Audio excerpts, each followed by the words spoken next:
Почитувани граѓани, почитувани новинари. Владата предводена од СДСМ, надлежното министерство продолжуваат со инвестирање во човечкиот капитал во здравството. Започнувајќи од септември на медицинските сестри и техничари ќе им биде платено високото образование во кое што инвестирале, а од 2015 наваму не се во можност да го валоризираат преку својата плата. Со ова се надминува една најправда кон овие медицински лица.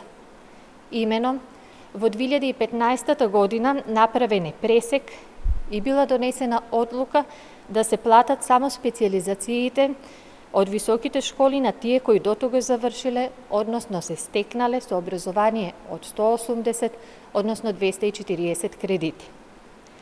Сите други, медицински сестри и техничари, кои инвестирале во своето образование од 2015 година па наваму, не можеа да си го валоризираат преку својата плата.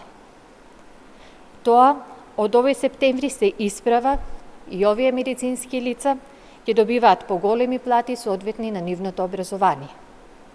Почитувани, корона кризата ни покажа дека мора постојано да вложуваме во јавното здравство.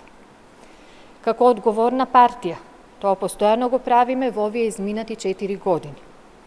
Инвестираме во плати и надоместоци, во реконструкција на објекти и нивно опремување, со цел да имаме мотивирани здравствени работници кои се грижат за здравјето на сите граѓани.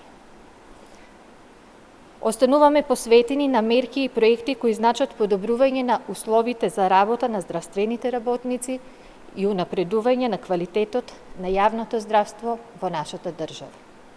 Ви благодарам.